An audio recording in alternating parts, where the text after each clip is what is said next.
Okay,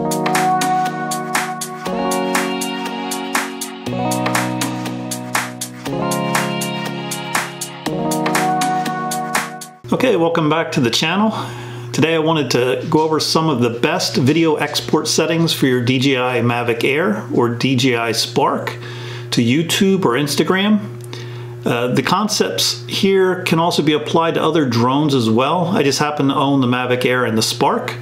In this video, we'll make the assumption that you've already captured your video footage at the desired resolution and frame rate, and you've already completed any color grading or color correction for your project. So let's get started.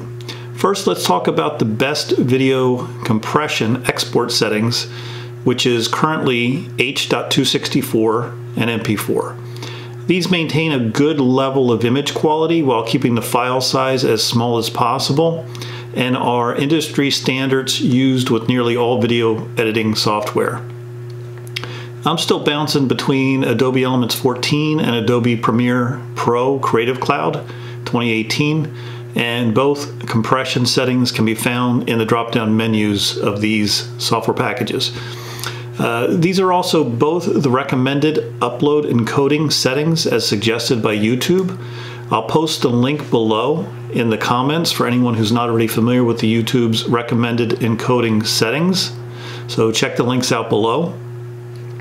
You'll quickly notice that YouTube does not have all the video bit rates listed which the Mavic Air can shoot in.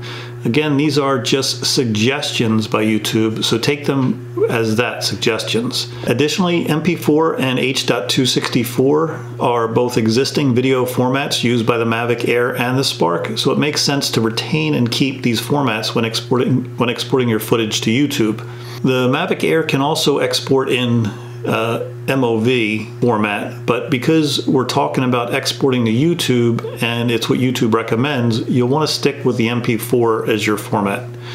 Next, we'll talk about the best export data rates for YouTube and Instagram. You want to provide YouTube and Instagram your best quality version information and let them do their own compression internally. Depending on which video mode you shoot at, the maximum bit rate for the Spark is just 24 megabit per second, while the Mavic Air has a maximum video bitrate of 100 megabit per second. Bitrate is the amount of data required to encode a single second of your video or audio. So you're talking about megabits for a single second or kilobits for a single second, and this determines the overall quality and file size of your videos, which is again important if you're uploading to social media sites like YouTube and Instagram. The accessibility of the file is also important and pertains to how fast of an internet connection you need to view the file. So the rule of thumb is simply the higher the bit rate, the better the quality of the video at the cost of a bigger file size. If you want to understand bit rate in a bit more detail, I'll put a link again below and you can check that out. This other video goes into a lot more detail regarding bit rate, so many of you might find it extremely useful as well. So for tutorial videos, uploading to YouTube at 1080p and a target bitrate setting of 12 megabits per second works fine. These export settings reduce my overall upload times, render times, and hard drive storage on my PC. At 1080p, YouTube recommends a setting of 10 megabits per second for 24, 25, and 30 frame per second footage. But 12 megabits per second works well and gives you a little latitude. It's not much of a difference in the size of the file. Remember that YouTube will compress the video you upload even further, so the final video viewed on YouTube gets compressed twice. You have the original file from the drone as outlined below from the Mavic Air. Then you have the export settings to YouTube done within the video editing software, in my case Adobe Premiere Pro or Adobe Elements. Then you have YouTube doing their own compression on top of that. So if I'm aiming for something cinematic or higher quality on YouTube, I would set the target bit rate to match the source file as outlined here, or at least set the target bit rate closer to the value of the source file itself.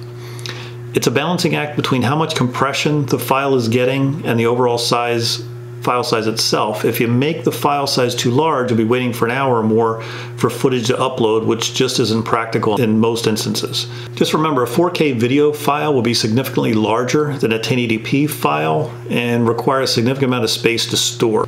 You can actually see the difference in the file size as you adjust your target bitrate settings within Adobe Premiere Pro. You'll see this in the lower part of the screen here where it says estimated file size. So in summary, for the best video resolution on my Mavic Air, if the source file resolution was 1080p at 30 frames per second, I would set my target bitrate around 35 and a max target bitrate around 40.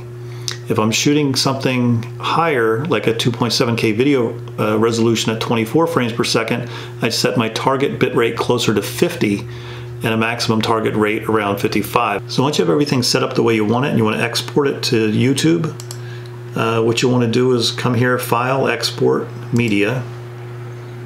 You get another pop-up box here. Under Format, you want H.264. Under presets, there's a number of presets already here, and you'll see there's some settings in here already for YouTube. I don't use the 480p or the 720. I typically haven't used, but there's one for 1080p, high def, 2160 for 4K. You can select one of these, and some of the settings already be predefined for you, but we'll go in here and I'll show you what you can change. You want to make sure the export video, export audio are selected if you have both audio and video in your file.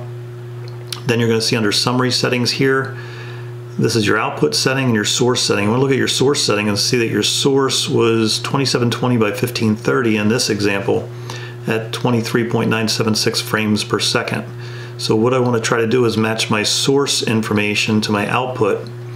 And if I go down here under the video option, there's a couple settings here, go under video options, I can scroll down and I can match. Right now it's saying, for example, because I did a preset YouTube 1080p, it's not matching the source.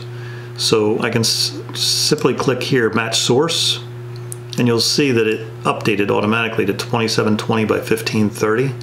So now I'm matching my source information.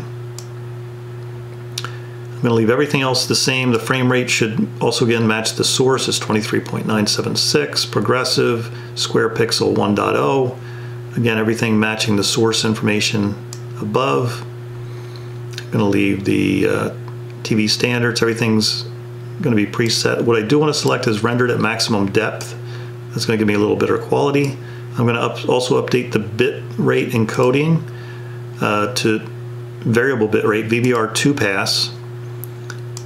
And then here for the target bit rate, I'm going to bump this up to 30. And I'm going to bump up the maximum bit rate to 35.